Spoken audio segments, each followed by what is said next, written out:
Damon here with NLP Gem. Awaken the authentic power within. Now before I get into this, if you haven't already, please click subscribe to this YouTube channel so you can get videos on a regular basis and also updates on upcoming trainings. So what is the authentic power within you? It's a power of independence. It is not a dependency on anything. We talk about self-mastery. We talk about mastering our minds. We talk about mastering our bodies.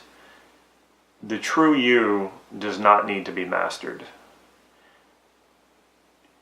That implies that there needs to be a disciplining yourself.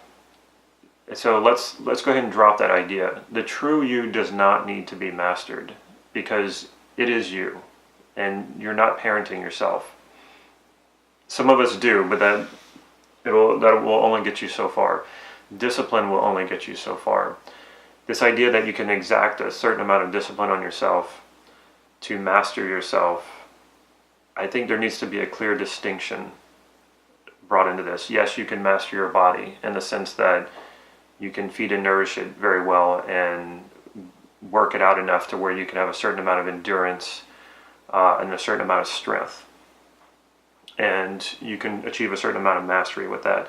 You can achieve a certain amount of mastery with your mind by meditation, by challenging yourself to solve problems, by writing, by being creative. So in this sense, yes, you can master those parts of yourself. But when you put yourself together as one whole, mastery is not even a part of that conversation. So what is that authentic power? That authentic power is connectedness to all of your parts. The authentic power is fearlessness. When you're fully connected to all your parts and you fully accept yourself. Now you hear this a lot, but it's more radical than what you think if you actually put this into practice. What would it be like if you completely accepted who you are?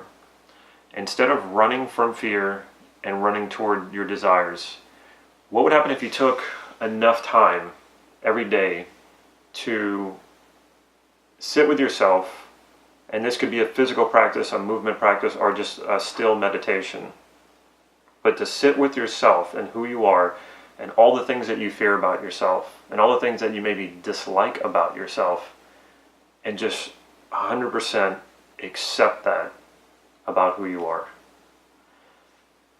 That will bring about total connectedness. And in a sense, that is a mastery, but it goes beyond mastering yourself. And what will come out of that is a fearlessness. And fearlessness doesn't mean that you don't have fears anymore. It just means that you're not held back by your fears. You're especially not concerned or not fearing what other people will think of you. You will let go of the dependencies of what you think you need from other people and act from that connectedness, that fearlessness, that you know who you are in the world. And the practices that I was mentioning, I use yoga, I use writing a lot, I use NLP, and I use meditation. You don't have to use those practices, but I'm convinced that you do need some sort of practice. You need something to reflect back on who you are in the world.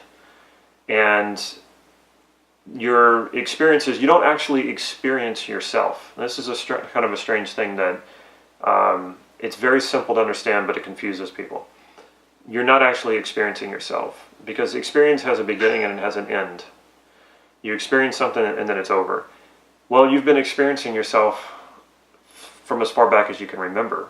And though you can consciously say, oh yeah, there was a beginning to me because I know I was born, you don't remember that. So your experience of yourself has been unbroken.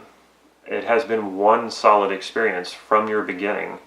And if you're listening to this, you're obviously alive. So you're not dead, which means there is no end. So you have not experienced yourself as having a beginning and an end. And that's what I mean by you don't experience yourself. You do experience reflections of yourself in the relationships you have with other people, in the objects you give meaning to, You experience yourself in the experiences that you have, because you give meaning to that, and that to you says something about who you are. That the way that you even decide what is the beginning and what is the end says something as a reflection of who you are, because everybody's going to do it different. Even if you're in the same situation, same time and place as someone else, your experience of that is going to be different. Where you put that marker, that chunk of time, where you put that marker of beginning and end is going to be unique to who you are. And that's NLP. The NLP is finding that structure of how you do things subjectively that are unique to you. And you can model other people and see how they do it and see if that works for you. And you can look at how you do it and change it if you want to, explore it. I love exploring these things, and I love going really deep and discovering new things about myself just by changing things. Because when you change things, that's that practice. That's that things start to reflect differently on yourself. When you take on a practice, especially one that makes you face your fears, you shine a light on that vulnerabilities, all the vulnerabilities that you have. You shine a light on the wounds. When you shine a light on your vulnerabilities, you naturally become stronger. Some people will run from it, but part of the practice, if it's a good practice, should be that you shine that light on those vulnerabilities and you move through it. You get stronger. You shine a light on those wounds, and instead of cowering and wanting to go back into the pain and holding on to it, you heal. That's the power of a great practice. NLP has done that for me. Yoga has done that for me. Writing has done that for me. Meditation has done that for me. Again, you choose your own practices. Find out, discover what works for you. One practice might take you so far, and then you realize you need something else.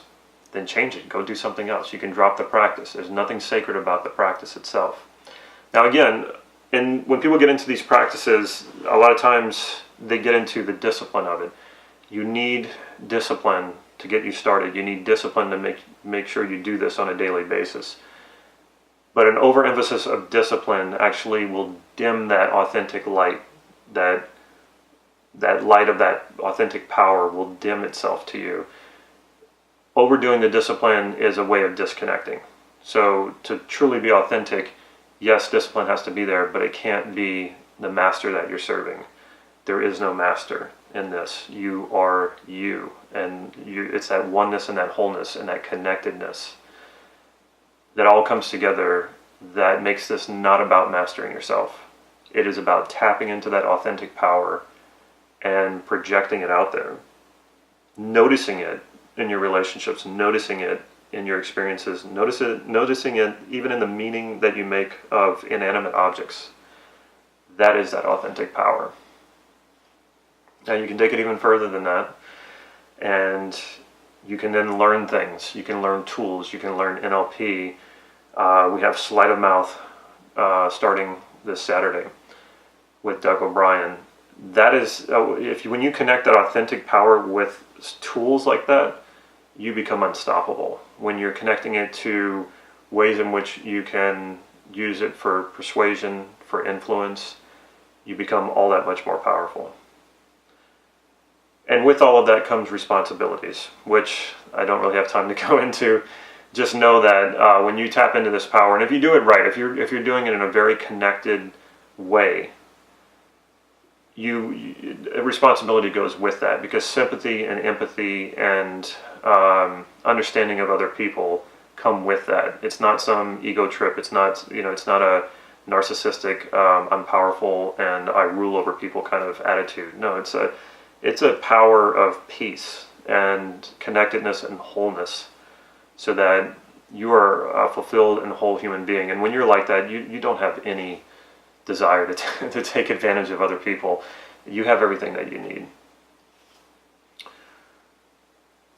If you haven't already, please check out our website, nlp-gym.com. If you like this video, please click like down there. And if you have any comments or questions, I'd love to hear from you. And I'd love to see you at one of our trainings that we have coming up, or one of our free practices, which we hold nearly every Saturday here in Santa Cruz. So if you haven't subscribed to this YouTube channel, please do that now, and follow us on Facebook for real-time updates. Take care.